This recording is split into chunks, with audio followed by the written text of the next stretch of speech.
Oke, kita lanjutkan. Kali ini kita akan membahas bagaimana membuat bank soal yang gunanya nanti membuat soal-soal UTS dan kuis. Kita masuk dulu di akun kita. Nah, di mata kuliah yang akan kita buat, kita masuk. Nah, di sini kita mau membuat bank soal atau membuat kuis, UTS dan UAS, kita gunakan di bank soal. Nah, ada dua cara langsung membuat soal tersebut tanpa di bank soal atau membuat di bank soal. Tapi sebaiknya dibuat di bank soal setiap pertemuan tersebut. Caranya kita klik di sini ya, ada tanda ini ya, kita ambil di more. More, kita turunkan kursor ke bawah, ini ada bank soal. Bank soal kita klik di bank soal. Nah, di sini akan muncul seperti ini. Namun untuk membuatnya kita klik di kategori ini. Ya, kategori. Kita soal pertama itu kita mau buat di kategori apa? Nah, kategorinya pertemuan pertama misalnya.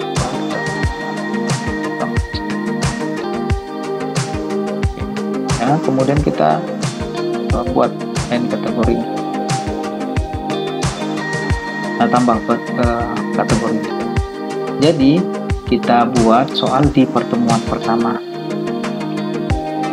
Nah, di sini select kategorinya kita ganti di pertemuan pertama. Nah, setelah kategorinya kita buat di pertemuan pertama, kemudian kita klik di create a new question. Ya.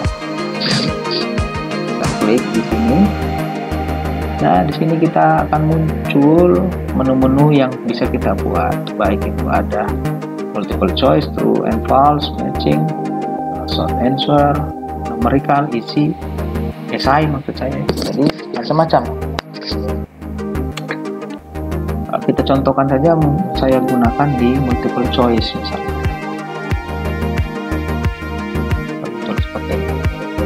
Pertemuan satu itu apa nama soal tadi, misalnya kita buat tentang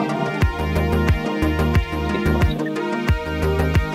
Nah, kita buat di sini tentang sistem,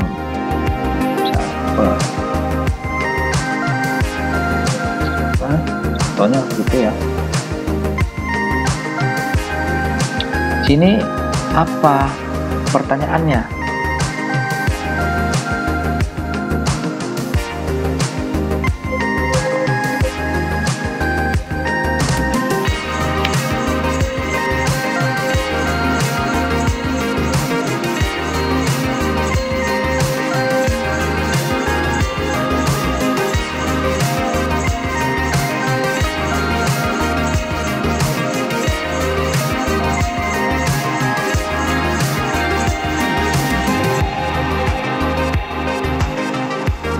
Sini kan kita buat default marknya berarti 1 atau bisa juga 10 atau terserah.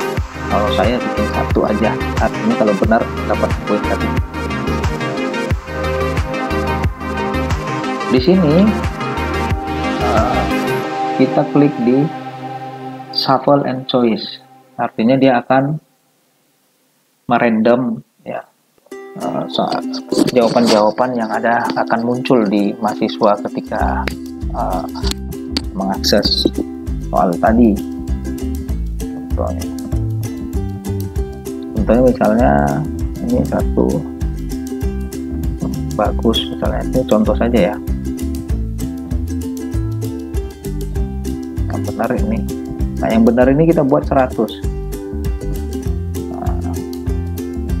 Yang lain misalnya salah ya, tidak perlu. Jadi ada 5 pilihan yang bisa kita tawarkan di sini.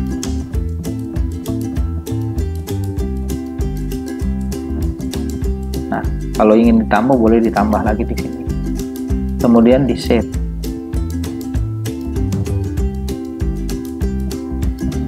Baik, sudah ada satu pertanyaan ya. Nah, biasanya satu materi itu kita bisa bagi misalnya 5 atau 10 pertanyaan di setiap pertemuan. Contoh misalnya 5 lah di satu pertemuan. Nah, misalnya 5 dikalikan misalnya pretest dan posttestnya itu ada 7, berarti bank soal kita sudah ada di situ. Nanti ketika UTS kita menggunakan bank soal tadi. Ya. Nah, ini contohnya sudah jadi ya. Kemudian kita masuk ke sini. Nah, kita tinggal membuat misalnya pretest ya. Pretestnya. Kita aktifkan dulu turn on-nya. Setelah membuat soal tadi, kita buat di end activity. Dan sini ada kuis ya. Tinggal tambahkan kuis. Ini kita buat pretest.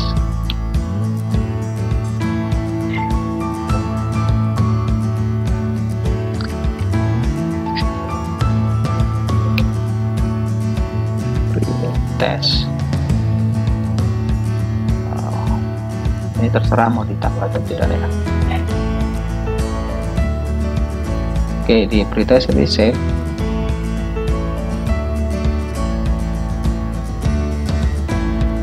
Ini akan muncul pretest ya. Namun ini kan pretest harus di atas ini ya. Kita tinggal geser aja di sini. Tarik, naikkan ke atas ya. Nah, sudah. Tinggal kita masukkan soal di pretest tadi. Coba kita lihat dulu. Nah, di sini ini artinya belum ada soal yang ditambahkan di sini. Ya. Tinggal kita menambahkan soalnya. Misalnya kita tambahkan di edit quiz. Nah, edit quiz di sini kita nambahkan di sini. Jadi akan muncul ada a new question, gunanya kita bikin pertanyaan baru di quiz kita ini, atau kita tambah di question bank. Nah, kita tinggal mengambil data-data kita, pertanyaan-pertanyaan kita yang ada di question bank. Nah, misalnya kita lihat di kategori apa kita mau ambil. Nah, di sini di pertemuan 1 di kategorinya ya. Nah, kita lihat ini sudah ada soalnya kan. Kalau dia 10 pasti akan muncul 10 soalnya. Kita ambil aja contohnya 1 aja ya. Select. Nah, kita select soalnya ya, muncul 1 ini soal. Nah, biasa 10 kita ambil ya, atau 5. Kemudian jangan lupa di shuffle, artinya diacak. Nanti bisa saja nanti di mahasiswa pertama itu muncul soal pertama, di mahasiswa kedua bisa muncul soal yang berbeda gitu, tidak sama dengan mahasiswa yang lainnya. Setelah sudah, ini maksimum grade-nya bisa kita bikin 10 atau 100. Kita save saja. Kita save, kita masuk di formula.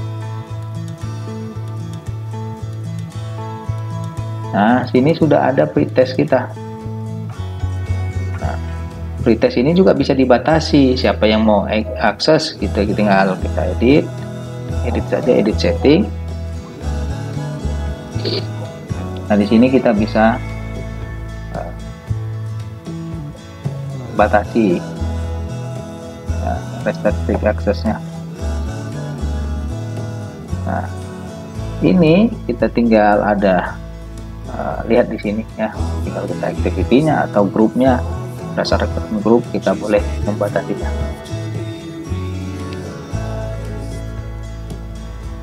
Nah, sini sudah dibuat pretestnya. Nah, artinya misalnya saya mau ingin itu pretest dulu baru masuk ke soal di pengertian sistem. Kita tinggal batasi aja di pengertian sistem ini ya, setting ya. Nah, ini kita batasi ya. Kita activity-nya. Nah, ini pretest. Kita buat save. Setelah di save akan muncul seperti ini. Jadi mahasiswa masuk di pertemuan 1 dia harus pretest dulu. Setelah pretest, pengertian sistem, masuk ke model dan sebagainya, buat terus nanti di post test. Nah, di post test gitu juga membuatnya. Post test sama ya, tadi tinggal kita masukkan di activity-nya, buat di quiz. Artinya pretest dengan post test itu kan harus sama gitu ya, di post test.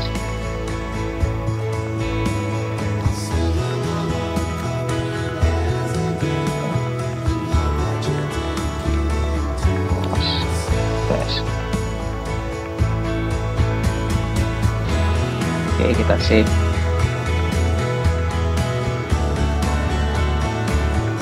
Sudah ada post testnya. Setelah itu tinggal kita masuk di post test, masukkan soalnya, kemudian kita edit quiznya, tinggal kita tambah.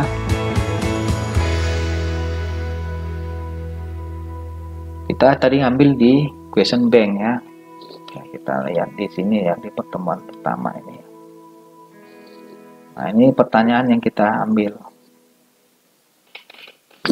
Oke, kita masukkan, kita shuffle, kita acak ya masuknya, kemudian di save.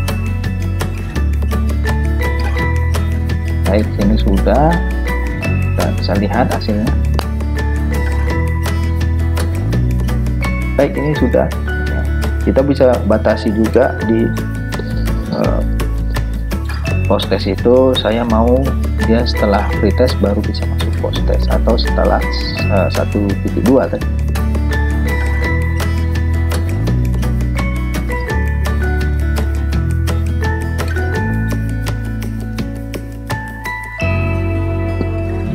Oke-nya ini saja. Jadi sudah dibuat untuk ini ya, tinggal membuat pretest, post test, dan selanjutnya di topik 2 begitu juga dengan pembuatan topik pertama. Jadi itu saja yang saya rasa penting bisa saya sampaikan. Terima kasih. Ya, Assalamualaikum warahmatullahi wabarakatuh.